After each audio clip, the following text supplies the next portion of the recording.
You know, come on. We need each other. Who would have thought, right? Who would have thought? But without each other, we don't get to do what we're called to do. And this reclusive concept of spirituality will not get you a better life. Because sitting in your house by yourself, thinking you're growing, you will outward.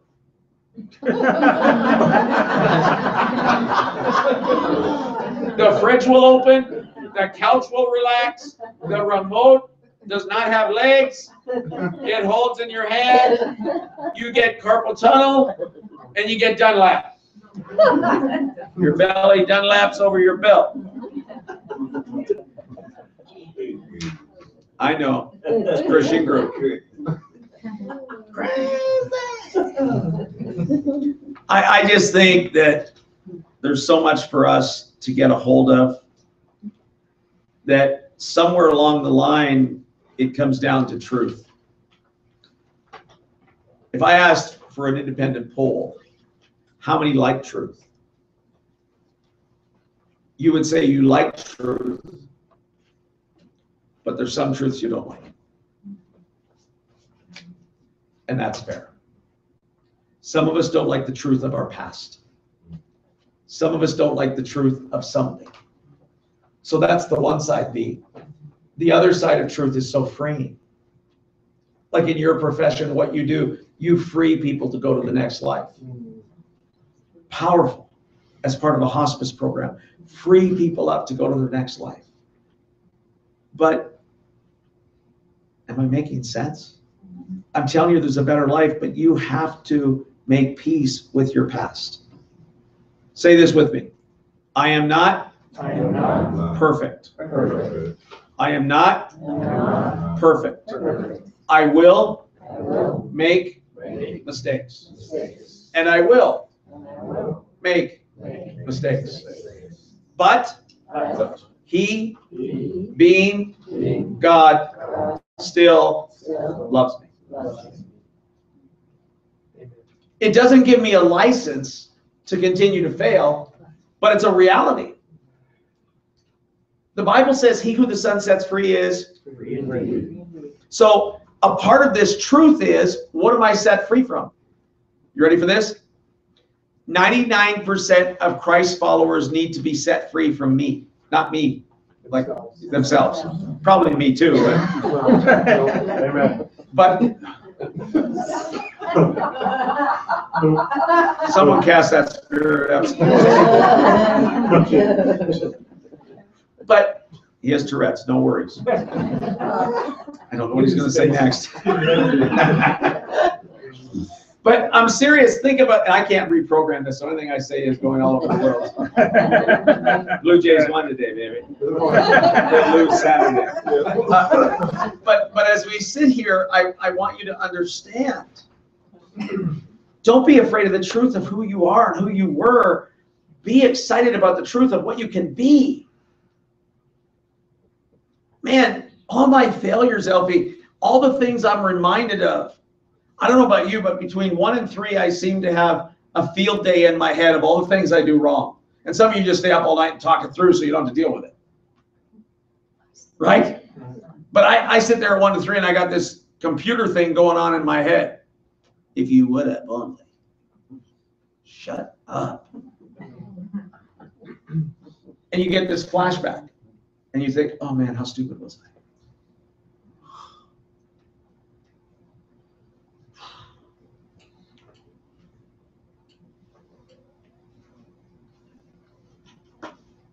I'm so blessed. Regardless how things happen, I'm blessed to be where I am. Regardless how, what, where, and when things have transpired from my youngest to the oldest, I have to give God thanks. And I have to expect and accept truth. Truth is not always pretty. It's not. People often think of change as taking a long time, but the truth is change happens in an instant. Change begins the moment a person decides they need to change. Soon as you recognize you need to change, significant times like that are often referred to as moments of truth. I call those revelation moments.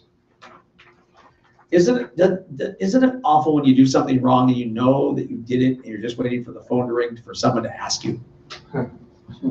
Anybody ever have that? You know something happened, you're like, dang, I hope nobody ever finds out. Then you walk into a room, they're all looking at you going, they know. But in actuality, they don't. And then you sit down and you start confessing your soul. And you're like, what are you talking about? Oh, you don't know? I'm just talking about a friend of mine who did this. You know? You know what I mean? That's just the story, right? Moments of truth have been described as instances of total clarity, like an epiphany, a revelation, or complete honesty. The whole truth and nothing but the truth holds great power. The truth is, facing the facts can set us free. You can't change the facts of what's happened. You can change the result of what's happening.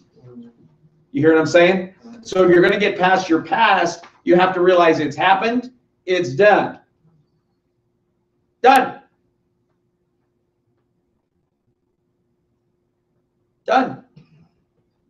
You can't go back and fix it. You can't do anything with it other than it's done. It either becomes an anchor or it becomes a stepping stone. A bridge is built with one stone at a time. This is good, isn't it? Yes. It's making you think that what you can become, it's a better life. I'm believing at the end of 32 weeks of this, we're going to be different people. We'll be older people. Don't worry, Sharon. Only 32 weeks of your past will come out. No, I'm only kidding. This is only a 6-week part 1. But there's 4 parts, maybe, and I might add 1. Oh, boy. And it's going to be all spread out. But this is powerful because it's going to take you to a place that you never even thought about, because most of us heard knowledge is power. That's truth. At least it can be. But knowledge is only as good as wisdom. Let me help you with that.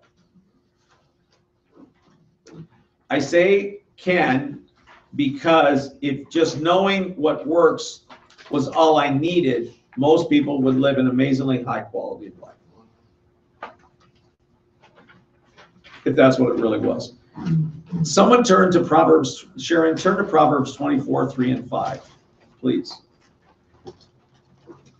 Here's what I want you to hear. This is really important.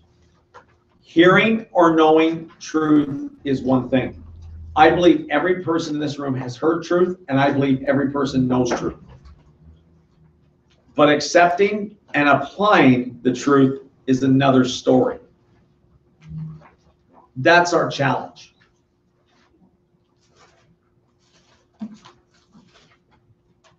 It's true. Because knowledge without revelation is knowledge. It's information. I want to see you grow from information to revelation and see how your life changes. If you can actually get a hold of the concept of you have the potential of a better life, you will take this to Katie when she comes home. Katie will take this concept to Romania, wherever she goes. You will take it to your group of friends. You will talk it to your children. You will start talking about something that you never thought possible. But to have your better life, you've got to forget your past. You got to move past it. You just do. But I say this, knowledge is only potential. Knowledge in itself is only potential. If I told you that I'm going to give you 3 easy steps of living a guilt-free life, how many would sign up for the class? Everybody. But I would give you the 3 points, and you'd call me later in the week. What was the second one again? Yeah.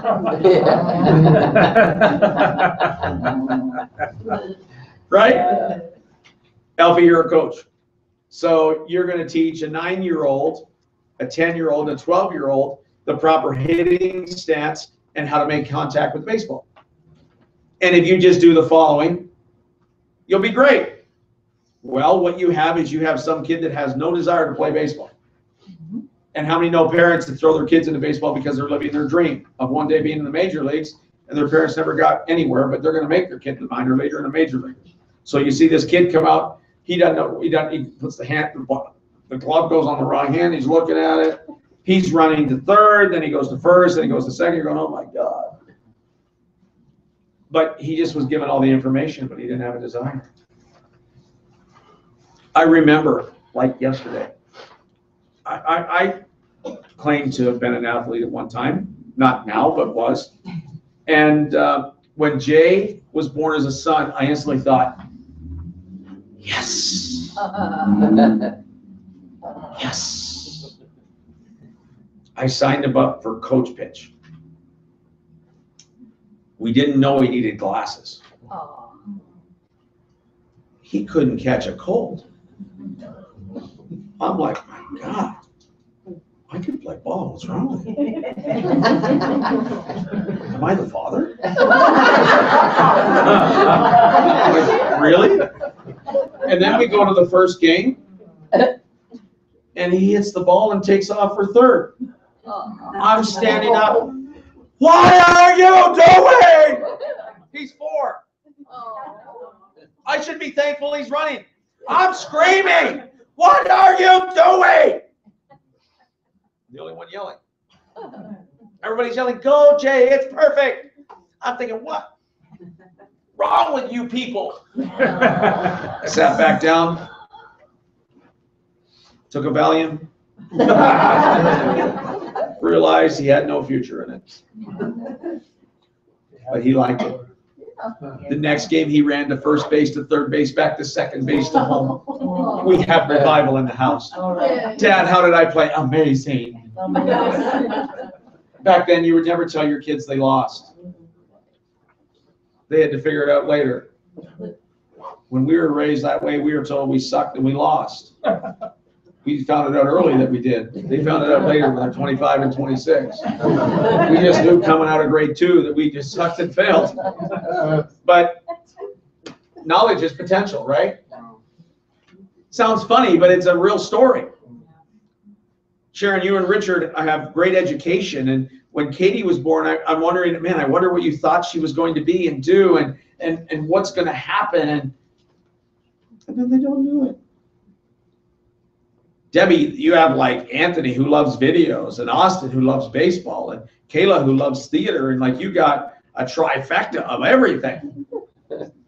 But you got to love everything about all your kids. Lenny, look at your kids. Am I making sense with you? Knowledge is only potential. There's not a perfect book on raising children. There's not a perfect book on what I'm telling you other than the Bible. But hear what it says in Proverbs 24, 3 and 5. What's it got? Okay, I had 23, 4 and 5. Oh, no, it's 24, 3 and 5. I'm sorry. 24, 3 and 5. By wisdom a house is built. How is it built? Okay. And by understanding it is established. How is it established? Okay. And by knowledge the rooms are filled with all precious and pleasant riches. The wise are mightier than the strong, and those with knowledge grow stronger and stronger. How? One choice at a time. So as you apply this to your personal life, there's things that have to happen. Wisdom, understanding, and knowledge. Nothing's a standalone. Understanding without knowledge is useless. Knowledge without wisdom is nothing. You need the trifecta. So in Proverbs, here's what it comes down to. You are going to have moments of truth. The potential for truth is to set you free, but you have to be candid and sincere. I expect when we walk out of that door tonight and that door hits us on the rear on the way out, we're choosing to make peace with our past. Don't bring it back up, but you don't know. No. There will always be someone trying to bring your past back up. But you don't have to cast for that play again. If they want to remind you of it, that's their problem, not yours. You hear me? Who writes your play? Who writes your story? You do. But then why do we let others come in and try to cause this to happen? That takes us back to our past. Are you perfect? No. Anybody perfect? No. I know you're not, Art, because Pam made you come to the class. Right. Pam came this morning. Art walked in and said, Art. He says, yeah, Pam went this morning. I said, yeah, I guess right. Art's in for a lifetime commitment. It's like LA Fitness. Here we are. Enjoy this, Art. Go home and tell her make up some other notes. I'll show her this. No, show her something different. I'll give you next week's notes. Until we get a week off. Right. But here's what it comes down to. Proverbs 2, verse 7 in the Message, it says, he's a rich mind of common sense to those who live well, a personal bodyguard to the candid and the sincere. That's pretty interesting. I like that. Proverbs 2 and 7 says this. He's a rich mind of common sense to those who live well, a personal bodyguard to the candid and sincere. Talking about God. I sort of dig that. I just sort of dig that. Because I like to be candid and I like to be sincere. And the mere fact that he's willing to be my bodyguard is crazy. So if I can help you, at some point you're going to have to uncover some truths you already know. Let me help you with this. Don't take it to the world. That's for you. That's not for a confessional. That's for you. Don't go any further. Second thing is, you're going to discover some new truths about you that are really good. Don't live in the uncovering. Get to the discovery. Most problems that we deal with most people get stuck in the uncovering rather than the discovery. Profound. We do. We just really do. We like to stay in the uncovering because that's like a magnet. It takes me back to that. Like, I don't want to go back to that. I want to discover.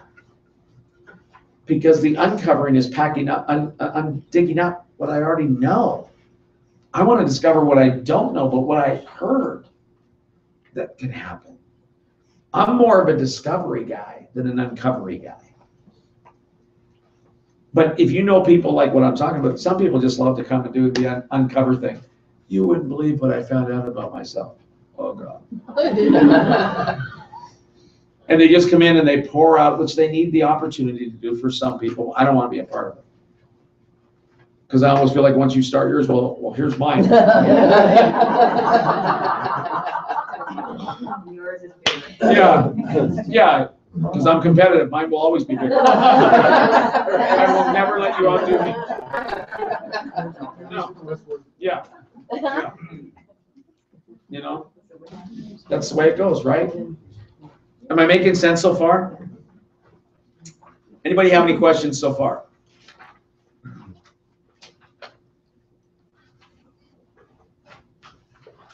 Okay.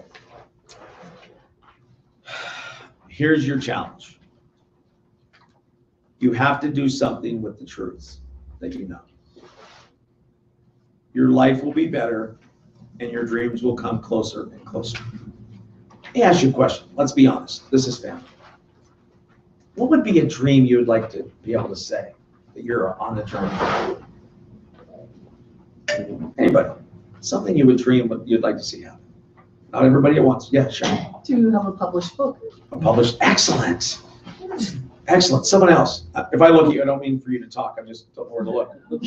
Sophie. To be married with a godly man and raise a godly family on the beach with a nice home and hearing the waves. Oh my God. There you go. Oh, that's And to big. read her published book. And to read Sharon book in a hammock. Yes. Okay. All right. No pressure. Okay. All right. Somebody else. Albert, what do you think? You said earlier. Really? Really? What did you say? We didn't hear. What I said earlier about being a mobile mechanic. Wow. No. Who would like to be a millionaire? I'm on a roll. Yeah. I'll join you. You'll join me. Why a million when there's a billion? Uh-oh. Why stop short? Why waves when it can be a spa? I ain't messing with you. Me, what's your dream? Tell me a dream you'd love to see. Probably more free time. More free time. Excellent. Rome? To be more financially stable. Nice. Len, what do you think? To be more financially stable, to live with margins, to not always be dancing on the edge of the sword. Yeah, that's true. Susan, what do you think? To be in a job where I can help people Nice. instead of just doing taxes all day. Right. Anybody else? I don't want to call anybody out anymore because I feel like I'm putting you on the spot. I want to go to Israel and walk the path of Jesus. Really? Amen. Good for you. Good for you. Somebody else?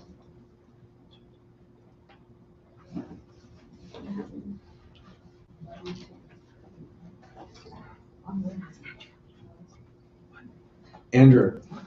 To marry a godly woman on the beach, this is the way.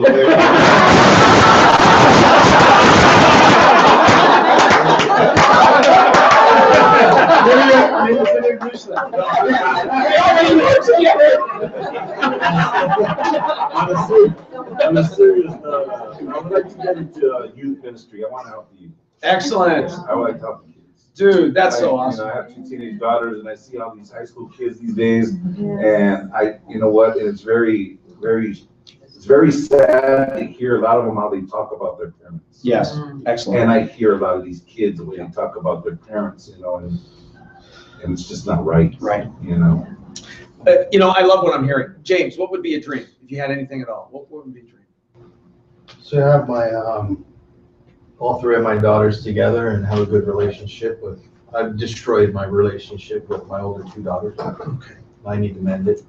Nice.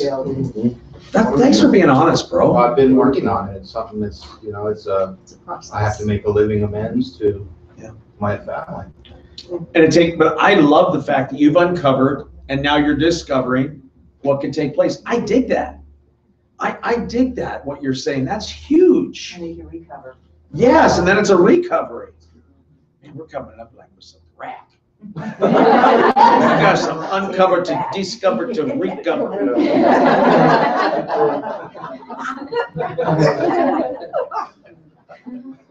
Vanilla ice comes to life. What happened to Run DMC? You're my bebop back. So, yeah, next time you do is clip his hair and make the little things across his eyebrows. I don't have eyebrows. You gotta put them on the side of my head. That was part of my initiation in hockey. They shaved these things off. Now they grow out like barbed wire.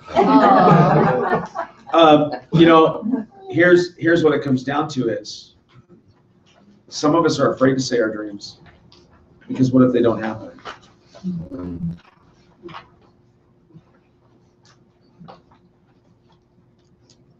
My dreams are happening. Mine too. That's perfect. And yours too. And yours too. A guy calls me, actually Randal. He wrote this course and he said to me, he sat down with me at lunch after he spoke here and my back was killing me. I was on like drugs of any kind that could move. And I'm sitting there and I'm in pain. And he looks at me, he says, you need to write a book. Call Sharon. He says, you need to write a book about your journey. I don't want to write a book.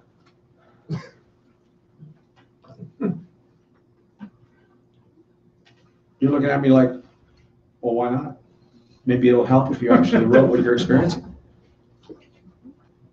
Well, part of why I don't think I could, because I don't think what I'm experiencing is valuable enough for everybody to know. You hear what I'm saying? Because we have low self-image. We don't believe. Attack you, little devil. That's okay. Bible study's gone to the dogs. I'm good at it tonight. All right, I'm going to give you a quick process of how to improve. Inspiration. Tonight we've been talking, and there's inspiration going on where all of a sudden you're saying, this makes sense. This actually makes sense. That has to do with your thinking. The second part is acceptance. I have to believe it's for me. I have to believe it's for me. If you believe a better life's for you, it becomes a part of your passion.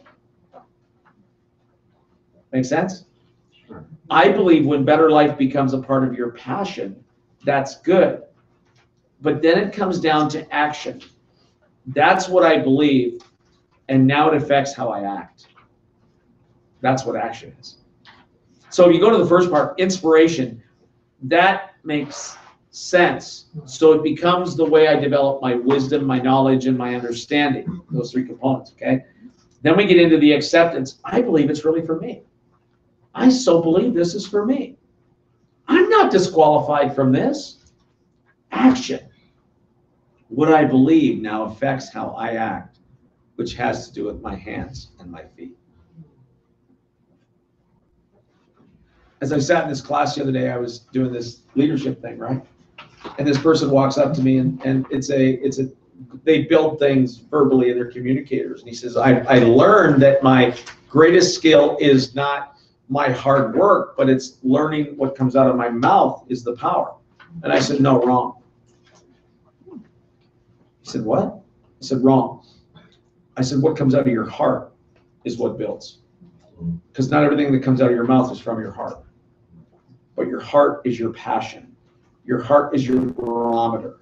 Because I'll say things out of this that I don't mean. And it doesn't always come from here. It just comes from there. And so really, you hear the difference? So when you begin to understand this, I'm going to make a statement to you, and I want you to think about this for 1 minute. When I talk about breaking free from your past, I'm going to make a statement, and you think about it for 30 seconds. And tell me, when after the 30 seconds, I'm going to ask you for your reaction when I said it.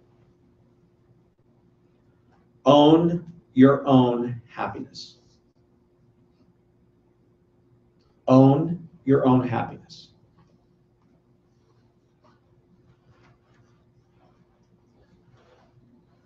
Bro. I think it's true because happiness is a choice, and you've worked on that more than a few times. Right. What else? What else? When you heard that, what did you think? What did you think? B. You have to allow yourself to be happy, not to expect other people to make you happy. Thank you. Art. I got to learn to not judge my insides by other people's outsides. Wow. Because sometimes you see people and it looks like they got all this stuff going on and all this stuff, and then you look at yourself and you're like, well, why not me? How come I don't have that? How come this don't have it? You know, and the reality is you don't even know what's going on with those people. Yes. So what it looks like on the outside, not to judge or beat myself up on the inside. Just focus on. And the other part is last Sunday, wants versus needs. That'll free you up.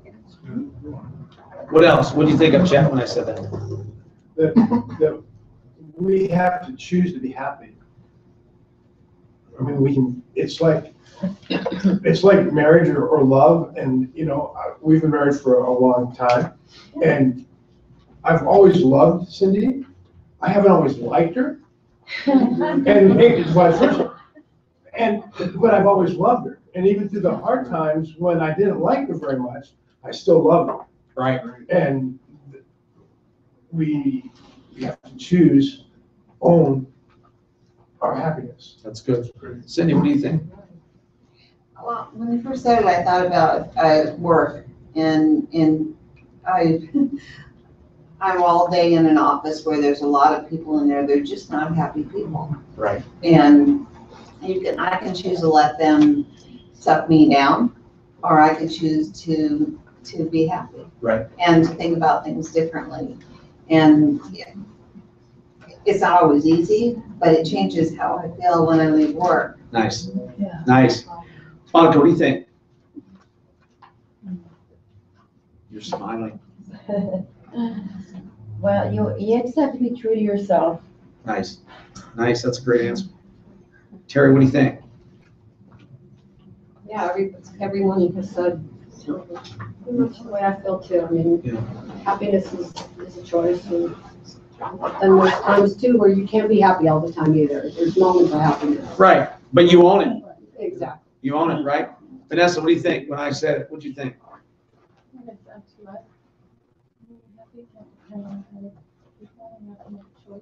Good. Isabel, what do you think? For me was, what I thought of was learning to let go of the past or the things that have hurt me and accepting and being happy in the present, what's happening. Nice, nice. Paul, what do you think? I think don't let circumstances get you bogged down. If you plan for something, doesn't go your way, or something happens to you and you're just focused on this, if you kind of prepare yourself for the worst, but it doesn't happen, you have a pretty good day. Right. I'm going to give you a quote. I want you to write it down. It's not in your notes. Don't let someone else rewrite your story with their own drama. Don't let someone else write your story with their own drama. And you know exactly what I'm saying. You're like, oh yeah, that's a revelation word. That just like hit home. That was like thunder. Right? That was just like, are you kidding me? That was Sharon. Can you do an example? Yes. Don't let someone rewrite your story with their drama. So I'm on my journey. Last night I'm at the senior center. This lady calls me over. She says, I can relate to you. And I said, you can. She goes, 17 months ago, I lost my husband. I can't trust anybody. I don't like people. Everybody's out to try to take advantage of me. And I said, oh. I said, wait a minute. I'll never go your way. You're on a journey that's way different than mine. I will never experience what you are. I have boundaries. I already have a different plan. Thank you that you're going through it, but we have nothing that's in common other than our spouses are gone. And I just like that. I said, no, you are not doing that to me. I don't mean to be mean. No. You will not throw me in your wagon thinking I'm going down that road. Can you ask how she reacted to that? She just looked at me, she went, well, how did you get to where you are? I says, by not doing what you're doing. And she says, what am I doing? I says, you're talking everything that's defeat, you're talking everything that's negative, and you're trying to make me feel like you. And I don't want to feel like you. I like me. I don't like my situation, but I like how I'm handling it. You know, I have to be honest, right? What I'm going through, there's a billion people like me. And every one of us are doing it different. There's some that are married a week after they're gone. Some are like gone crazy. Some never date again. And I don't put myself in any wagon. I let God put my wagon together, you know? So I will do what I got to do. And I'm not saying that rudely. I'm just saying that's where I am. So don't make me fit into the grief box because you're a whack job and want to hate everybody.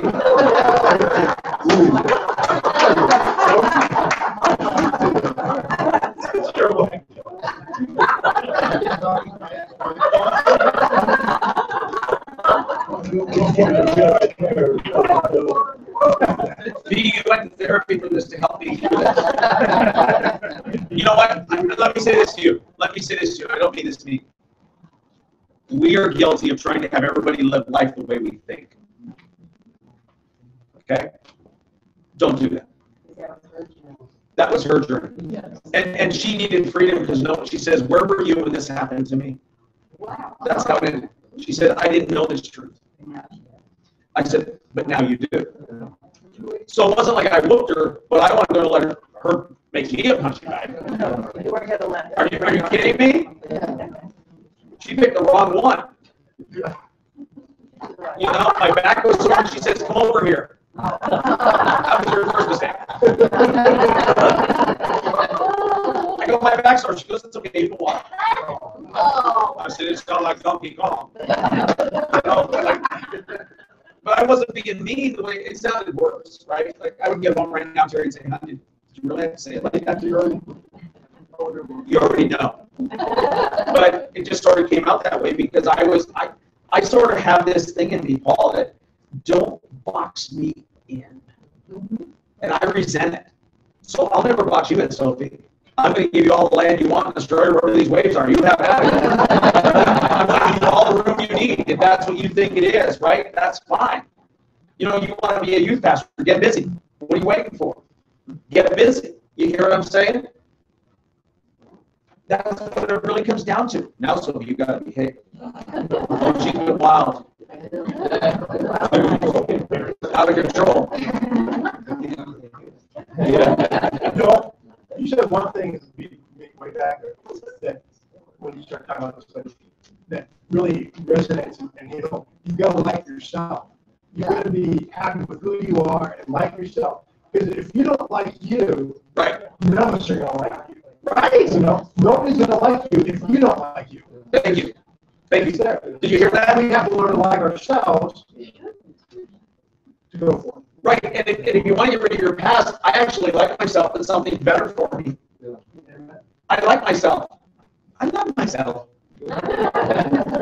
But you know what? And I say this to you all the time, because I like myself, and I don't mean this, you laughed at me when I said it before. I don't need anything to make a party. I have one. And you all laugh at me like I'm crazy, right? Because I really like myself. I have a party every day. I do, and I mean that. I am actually having a party. Who's coming? Me. And I can't even tell you what's happening. But I'm having a party. And because I'm having a party, I don't take nonsense. And the one thing that I have done, Sharon, through all this is create crazy boundaries that I never ever thought I would. I established these boundaries that I don't tolerate. When I preach, your stupid doesn't have to be mine. I don't tolerate stupid. Do not give me stupid. You know, it says even in the Proverbs about stupid. You know, I don't, and people turn it all around and make it super spiritual. No, I'm telling you, if something's stupid, it's stupid. Don't try to tell me it's not stupid if it's stupid. Don't bring me that stupid, because that stupid will make me stupid unless I stop stupid from getting in the house.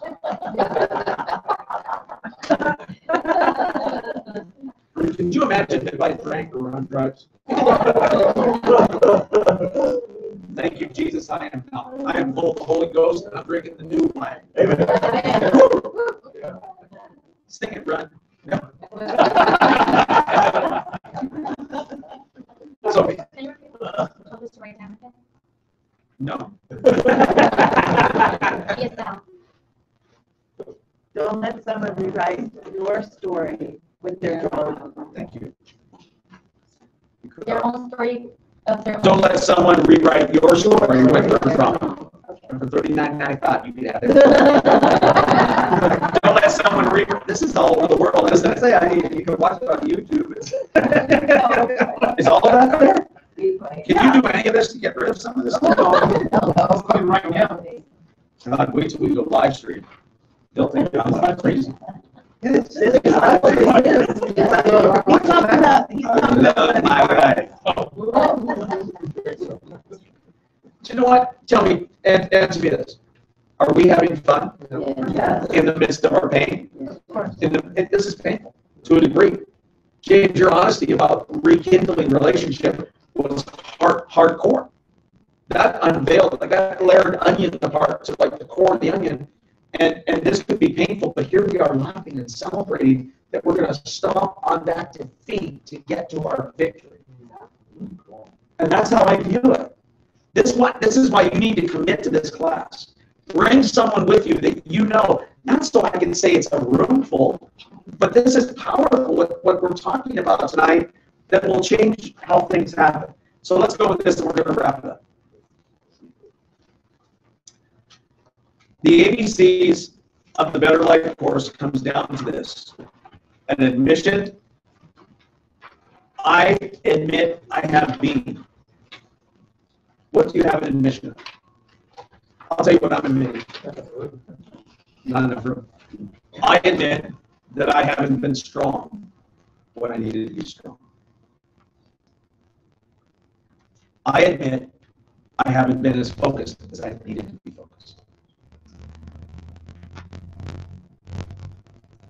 I admit, and I can go on down the line. You have to do that yourself. Fill that out for your own home. But as you admit, go to part B. I believe that with God, I will be who the Bible says, a new creation. I'm a new creation. I'm a new creation. And when someone wants to take me back to that old stuff, I don't want that. That's why I went sort of crazy on that woman when she did it. She was wanting to take me into an old nature. Yeah. I don't want an old nature. I'm the new improved. That's what the Bible says, doesn't it? I'm not defined by 1997. I'm not defined by 1981. I'm not defined by. All I know is I was born with God's fingerprint on my life with a destiny. And I've allowed certain things to curve the road, just like you. But here's the key, the C. I choose, with God's help, to change.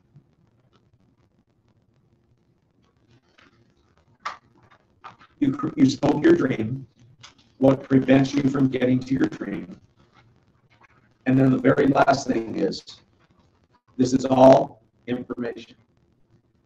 I'm here, you're going to class, you hear all this stuff about massage and the techniques to help people get to a better place physically. But if all you did was get the information and didn't practice it, what good is it?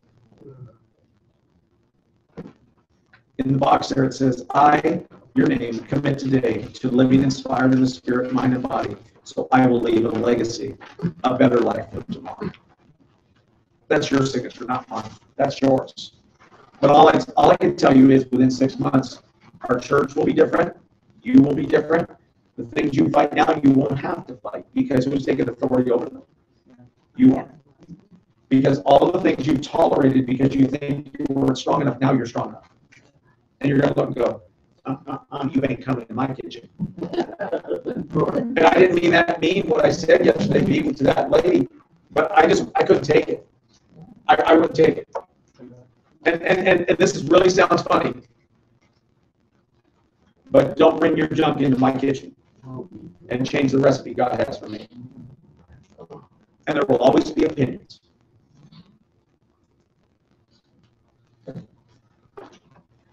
It's true. There's always the same. Always someone's going to tell you you can't. Someone's always going to tell you why you shouldn't. But what if God told you you should? Now what? You got to believe it.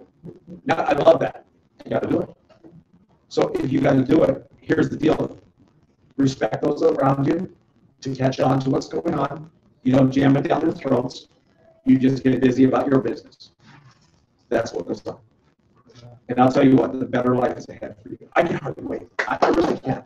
I can't hardly wait. I want to see what God's going to do, because I'm like, live in America, so I want it instantaneous. I want to see what changes in me in 2 weeks. I want to see what changes in 3 weeks. I want to see in 4 weeks. I'm not going to wait 6 months. I want to see what's changing in 2 weeks. I want to see the new, what's coming out of me in new in 2 weeks. I want to see what God's putting in me in 3 weeks that's changing and staying. Because how many hear this? Oh, he's done that before and quit. I don't want to hit people to say that. The Bible says you're a new creation. Parallel story of John 5 was there was a man that was paralyzed and lay there. If I make that into an illustration of today, Sophie, you're too young to own a salon. The salon's way too big. What do you think? Right? So you lay there and think, well, I can't take both sides of the shop. I should only take one side of the shop and maybe even partially release up my one little side. But all of a sudden now you're thinking, no, I'm taking it all, baby. And that's the way you look at it, like, this is mine. And she got that little look like, this is mine. And when someone, or a woman especially, goes, this is mine, like when you said you're writing a book, well, I believe you are. I am right. Oh, I know you are. There's not a doubt there'll be a sequel too. And she'll be reading on the beach with a wave. Yeah. Yeah, check out her going into business. But with Elmer, a mobile mechanic. We've got 3 of them. Hey, I want you to know this. I really do. Remember the line I said at the very start? I believe you have the potential to make better choices. I believe you do. And I think this is free. There's things that I wished I had way more scripture on certain things, but there's scriptural background and all this stuff. But it really gives you fundamentals that you can actually take home. Buy yourself a binder. We don't charge for the materials. The church paid for the class. The church did pay for this curriculum, but you're not paying for it. But we do take an offering when we have the classes, and you want to give something towards it, outstanding. If not, that's not my business, that's yours. But I think what God's doing is great. How many believe this is good? Yeah. How many believe this can really change you? Yeah. And who makes the choice? Jim Reed used to say this: you make the choice and he makes the change. Yeah. Remember that? Here we all say it years ago from Faith. Lenny, you were there too, and you make the choice and he makes the change. And there used to be thousands go to that altar. Rome, you remember that too. B, you remember that. You make the choice, he makes the change. And I love you. I thank God for you. I celebrate you. And I just want you to know this is huge, your effort to be here tonight. If you enjoyed the class, we're meeting again next week. If you know someone that hasn't attended it, I'm doing it at my house Sunday night. I still believe in it. That's why I'm teaching a lot. I really am. I just really believe in this. And I'm committed to not miss anything. I'm doing my best to work my schedules to be here all the time. Because I can't expect someone to pick up a passion of this that hasn't studied it. This is what I'm really committed to for 6 weeks, so I'm really trying. Okay? I'm excited. I'm excited by this because, look, you've been a part of these things where people rip scabs off and just crushes people. But I don't feel like that happens. You know what I mean? Like, but you go to some events and they try to peel layers of paint off, and you're like, yeah, there you are, and like, now what do I do? And you walk out feeling destroyed and defeated. I feel like we're walking out winning. All right, we're here right now. God, I am so in love with you. And I'm not even perfect. But God, what you want to do in me is more than I can imagine. It's indescribable. It's uncontainable. But I believe you are capable of helping me complete what you started. In Jesus' name. Amen.